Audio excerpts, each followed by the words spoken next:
Today's lesson is vanilla, the deceptively simple spice.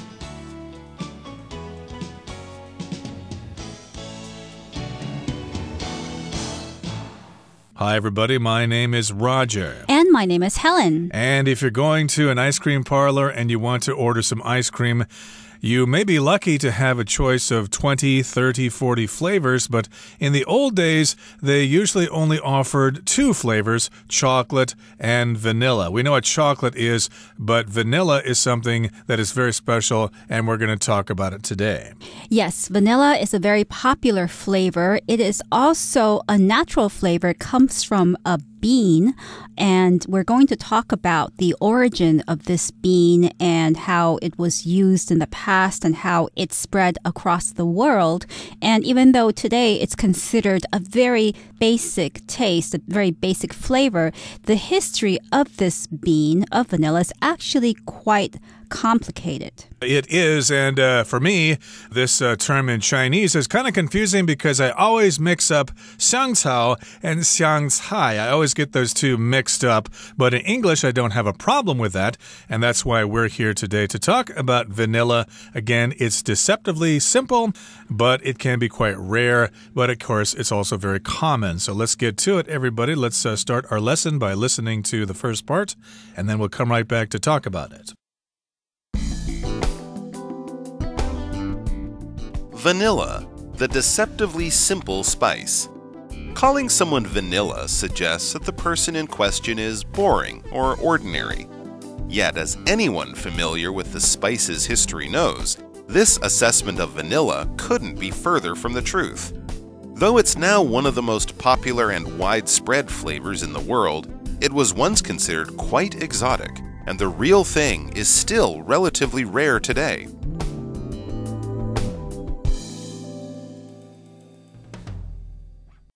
大家好，第一部分我们看到名词 assessment， 指评估结果、看法或是价值的评定跟估价。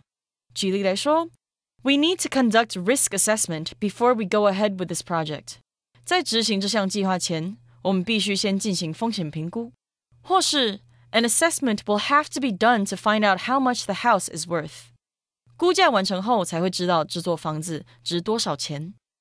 另外，这个字把字尾 ment 去掉后，就变成了动词 assess， 表示评估、评价或是评定。我们可以说 The insurance adjuster assessed the damage to Nelson's car。 保险理算员评估了 Nelson 车子的受损情形。或者 An expert is assessing the financial situation of the company。 一名专家正在评估这家公司的财务状况。接着我们看到单字 widespread， 这个字是形容词，指普遍的或是广泛的。像是 Widespread panic over the approaching typhoon caused people to buy lots of bottled water。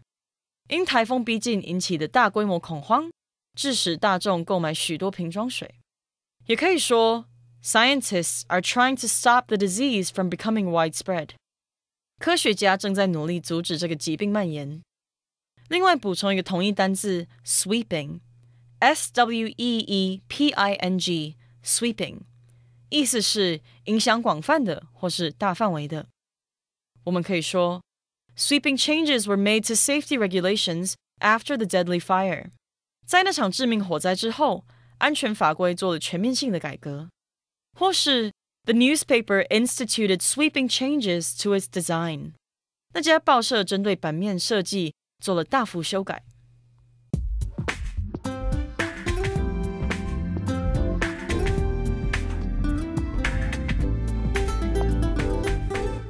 And welcome back. So today we're talking about vanilla, and the title of today's lesson is Vanilla, the Deceptively Simple Spice.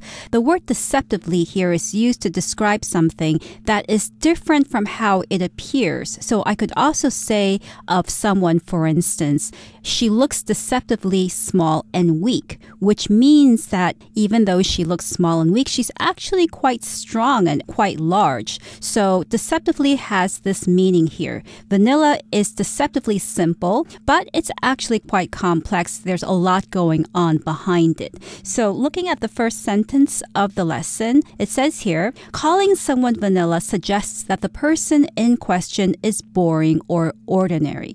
So that is true. We do have this saying, this slang usage. When we call someone vanilla, we're saying that person is insignificant, doesn't have anything special about them.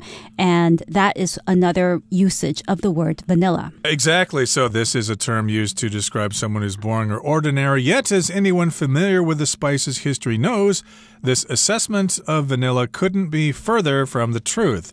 So indeed, you might be familiar with the spice's history. If you know about it, then you'll know that this assessment of vanilla is not true. It's something that couldn't be farther from the truth. An assessment, of course, is your conclusion about something, what you analyze the thing to be in the end. So yes, this assessment of vanilla is false. It couldn't be further from the truth. And if something couldn't be further from the truth, that means it's totally false. That's right. So further from the truth, I could say something like, if someone accuses me of not liking John, I could say, that couldn't be further from the truth because John is my great friend. I really like him. We've been friends for a long time. So what you said couldn't be further from the truth. It's exactly the opposite of what you said. Okay, moving on here, it says, though it's now one of the most popular and widespread flavors in the world, it was once considered quite exotic, and the real thing is still relatively rare today. So even though it's very popular and widespread, still in the past it was considered exotic, and it's still pretty rare today. Okay, so let's take a look at this sentence more in detail here. We've got the word widespread. That means it's all over the place. Internet usage is widespread throughout the world. Most people have access to the internet in the world. And indeed, it's a popular and widespread flavors in the world. Right. So even though vanilla is found all over the world as a flavor of ice cream, of sweets, and so on, it was once considered quite exotic.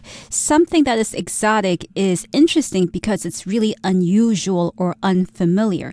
And the reason why it's considered unusual or unfamiliar is usually because it's describing something that's very far away. So you might say that a culture is exotic because this culture is very far from your own culture, or that this country appears to be a very exotic country because it's far away from where you live. Right. So for people here from Taiwan, if you go to, say, Africa or to South America, those places might seem very exotic to you because they will be very unfamiliar to you, and thus they'll be brand new and exciting. And also we're talking about the real thing here. That, of course, is referring to real vanilla. Later on, we're going to talk about artificial vanilla flavoring that is made in the laboratory. But here we're talking about the real thing, the actual vanilla seed, the pod, and all that fun stuff. And it's still relatively rare today, and we're going to find out that it is kind of difficult to grow. So, indeed, real vanilla might actually be quite expensive. Okay, that brings us to the end of the first part of our lesson for today. Let's move on now to the second part. The second part is quite long, so be patient. Let's listen now. Vanilla, a member of the orchid family, is native to Mesoamerica. Historical records suggest the Totonacs of eastern Mexico were one of the earliest peoples to grow the plant. They believed it was a gift from the gods, and they used it mainly for medical and religious purposes. However, the Totonacs were forced to give up their precious pods as a form of tax to the Aztecs after being conquered by them in the 15th century. The Aztecs were in turn conquered by the Spanish, who then brought the beans to Europe in the 16th century. From there, the plant spread to tropical regions around the globe, but those attempting to grow it outside of Mexico quickly became frustrated when it refused to produce seeds in the absence of a particular species of bee. An unexpected solution to this problem was discovered by a 12-year-old slave named Edmund Albius, who lived on Reunion Island. Using his basic knowledge of botany, he developed a technique for pollinating the flower by hand. The technique, which involves exposing and pressing together the flower's male and female parts, is still used to this day. Farmers must hurry to complete the task, since the flowers bloom for only one day each year. If pollination is successful, a pod will develop over the next 9 months.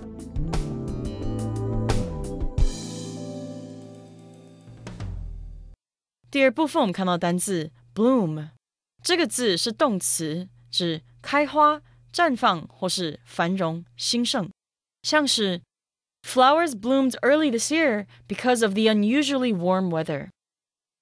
今年因为天气不寻常的热，花提早开了。也可以说 Emma's medical practice began to bloom after she set up her own clinic. Emma 自己开诊所之后，她的医疗事业开始兴盛起来。另外，这个字也可以当作名词，指花朵。例如 The bloom of the rose is just beginning to turn brown. 那朵玫瑰花才正开始转成咖啡色。或是 In mid-March, pink blooms covered the trees in the park. 3月中旬，公园里的树上开满粉红色的花。另外，再补充一个含有 bloom 在内的片语 in bloom， 指花朵盛开。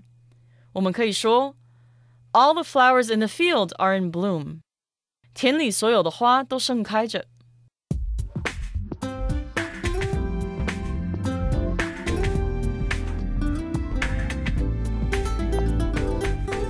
So now we're going to look a bit at the history of vanilla. Now, vanilla, a member of the orchid family, is native to Mesoamerica. So Mesoamerica refers to an ancient region which today extends from modern northwestern Mexico approximately to El Salvador. And this ancient region existed before Europeans went there and influenced the history of this region. So people who lived in Mesoamerica included the Mayans, the Aztecs, and other Native American groups. So vanilla is a member of the orchid family, and it is native to Mesoamerica. Right, and you can pronounce this word Mesoamerica or Mesoamerica. Both pronunciations are acceptable. So, of course, it comes kind of from Central America there, and historical records suggest the Totonacs of eastern Mexico were one of the earliest peoples to grow the plant. So this would be in eastern Mexico, and they were the first to grow this plant, or at least according to records, they were one of the earliest peoples or groups of people to grow this particular plant. Yes, they believed it was a gift from the gods, and they used it mainly for medical and religious purposes. So in other words, unlike people today who use vanilla mainly to give flavor to desserts and to other dishes, the people back then, the Totonacs, used vanilla as a type of medicine or as a substance that was used for religious purposes. So I don't imagine they used it in their ice cream cones at all. They thought it was very special. It was even exotic to them. It was a gift from the gods. And yes, they used it for medical and religious purposes.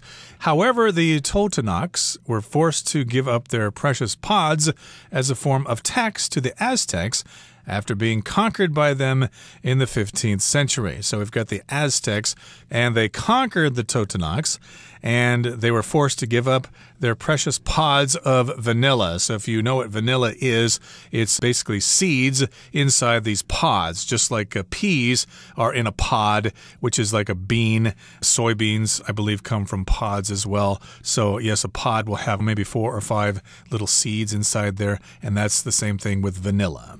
Yes, so the Totonacs had to give these precious pods as a form of tax to the Aztecs, because after the Aztecs conquered the Totonacs, they very likely demanded some form of payment, some form of wealth, so that the Aztecs could enrich themselves.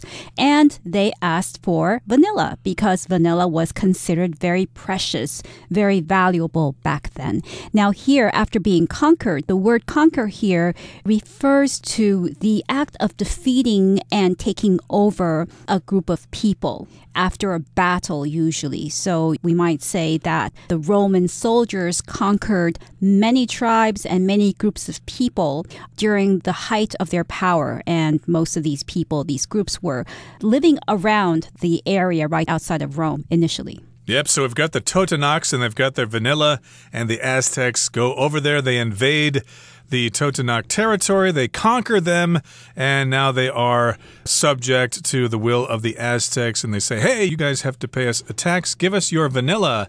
It's pretty cool there. We'd like some of that too, so you have to give it to us. And then the Aztecs were in turn conquered by the Spanish, who then brought the beans to Europe in the 16th century. So indeed, we've got lots of military campaigns going on in Mexico and in Mesoamerica there. So in turn, afterwards, the Aztecs were conquered by Los Españoles, the Spanish, and then the Spanish, of course, brought those beans back to Europe for all the people there to try out, and that's probably why, at least for me, I always associate vanilla with Spain. Yes, so here we have the phrase in turn, which is used to describe an action that's part of a connected series of events. So we use in turn here because the Aztecs at first conquered the Totonacs, but then they were themselves conquered by the Spanish. So they conquered and they were conquered, and that's why we have in turn, because the action happened to them in turn. I could also say, if I wanted to talk about where I got this particular book, I could say Jeff gave the book to Alice and Alice in turn gave it to me. Or I could say the ant was eaten by the rat and the rat in turn was eaten by the cat. Okay, so again we've got the Aztecs conquering the Totonacs, and then the Spanish conquering the Aztecs, and then the Spanish brought the vanilla beans back to Europe. And from there, the plant spread to tropical regions around the globe. But those attempting to grow it outside of Mexico quickly became frustrated when it refused to produce seeds in the absence of a particular species of bee. So, of course, you need bees to pollinate these plants. And if you try to grow vanilla in areas outside of Mexico, it isn't going to work because those bees only exist in Mexico. So, of course, those people were frustrated. How can we grow these plants? We keep putting the seeds in the ground and they just don't grow. What are we going to do? Right. An unexpected solution to this problem was discovered by a 12-year-old slave named Edmund Albius who lived on Reunion Island. So we had this problem of not being able to grow vanilla pods, vanilla seeds outside of Mesoamerica. But then this slave, a slave is somebody who is considered a property of somebody else, not considered a person, but a worker who is considered a property. This young slave, Edmund Albius, came up with a solution for growing vanilla in regions outside of Mesoamerica. Yep, it says, using his basic knowledge of botany, he developed a technique for pollinating the flower by hand. So he knew a thing about growing plants. And of course, you need to pollinate plants. You need to move the pollen from plant to plant so that they can grow.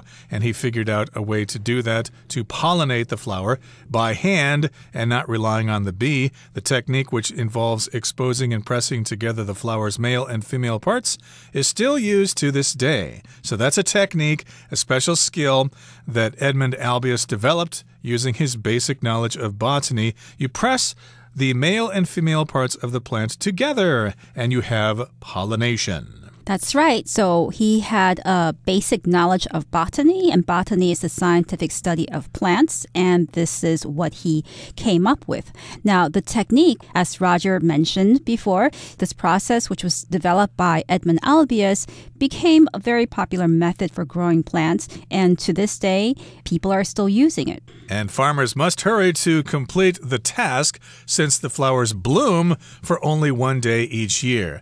When flowers bloom, they blossom, they come out, and if pollination is successful, a pod will develop over the next 9 months. That takes quite some time there, but you've got to be patient growing vanilla. That brings us to the end of the second part of our lesson. Let's move on now to the third part. We'll listen first. With pure vanilla requiring a full year to grow and process, it has earned the rank of the second most expensive spice on the planet.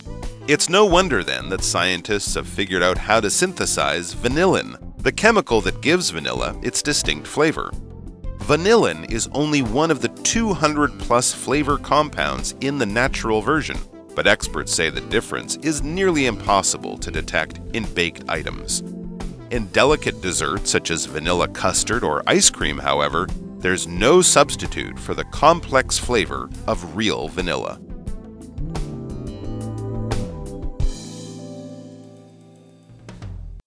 最后第三部分我们看到单字 delicate， 这个字是形容词，指清淡的、脆弱的或是精致的。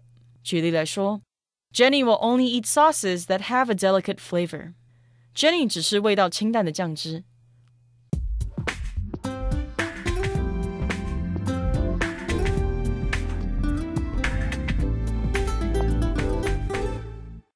So we now know that it takes a long time to grow vanilla. With pure vanilla requiring a full year to grow and process, it has earned the rank of the second most expensive spice on the planet. So indeed, if something is difficult to acquire, difficult to grow, it will be more expensive on the market. Indeed, and it's no wonder then, it's not surprising that scientists have figured out how to synthesize vanillin, or vanillin, the chemical that gives vanilla its distinct flavor.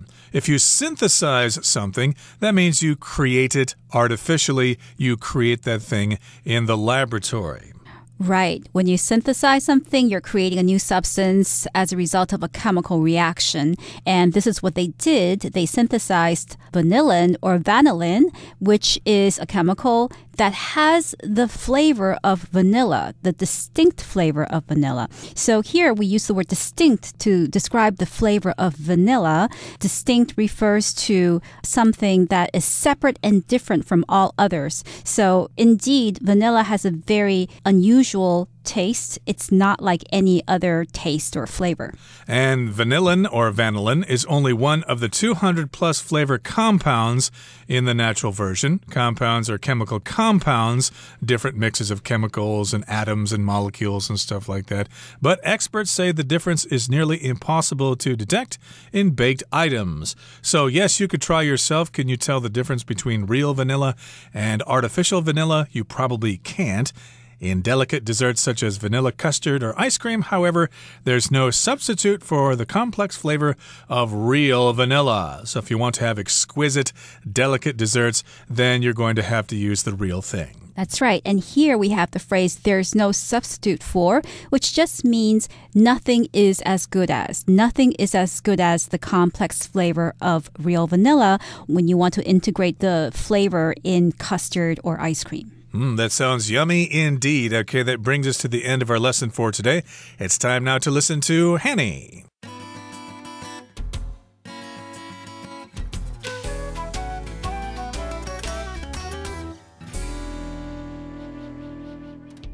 各位同学大家好，我是 Hanny。 今天要来练习篇章结构的题型。那这篇文章是关于 vanilla 香草。我们先来快速浏览4个选项的句子哦。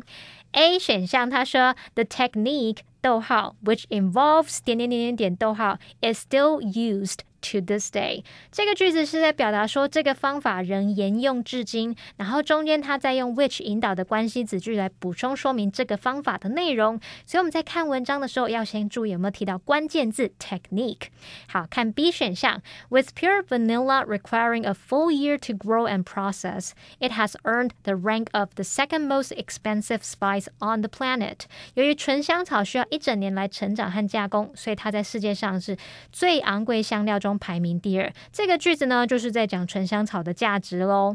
好，那么第3个选项 C 选项，他说Though it's now one of the most popular and widespread flavors in the world, it was once considered quite exotic.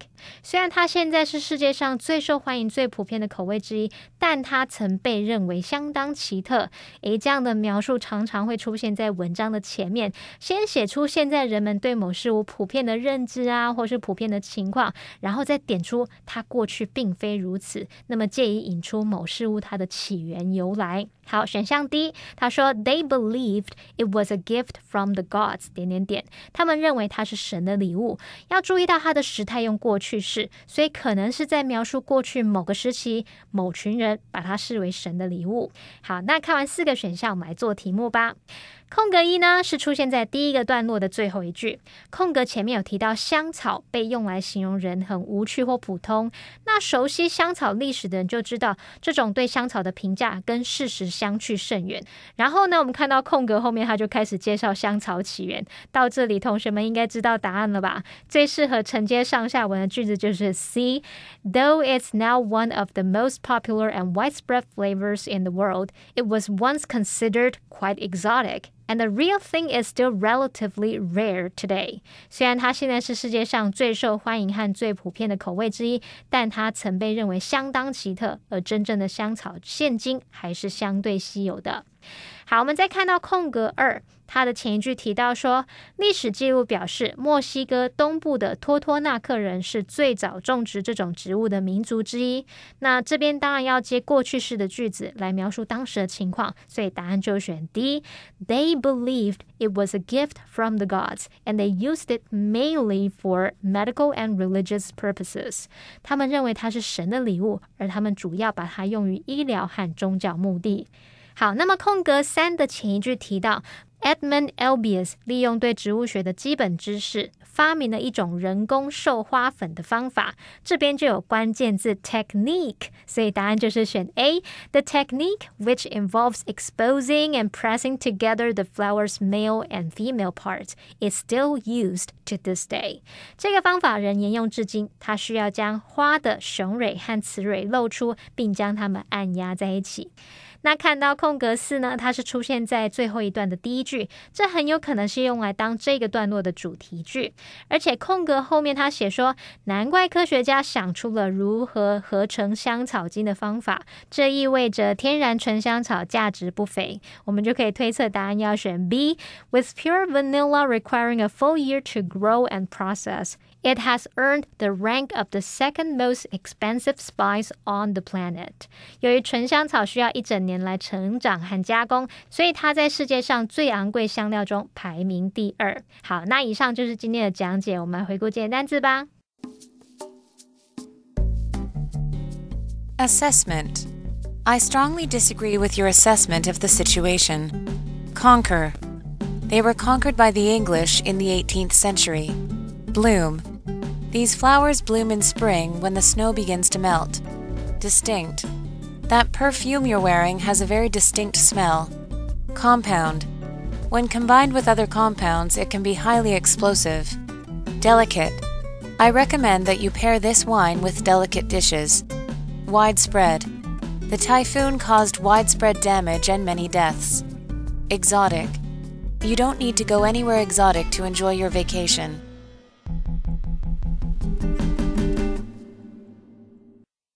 Well, everyone, today's article has come to an end, and I sure hope you enjoyed reading along with us. I am Roger. I'm Helen. See you next time.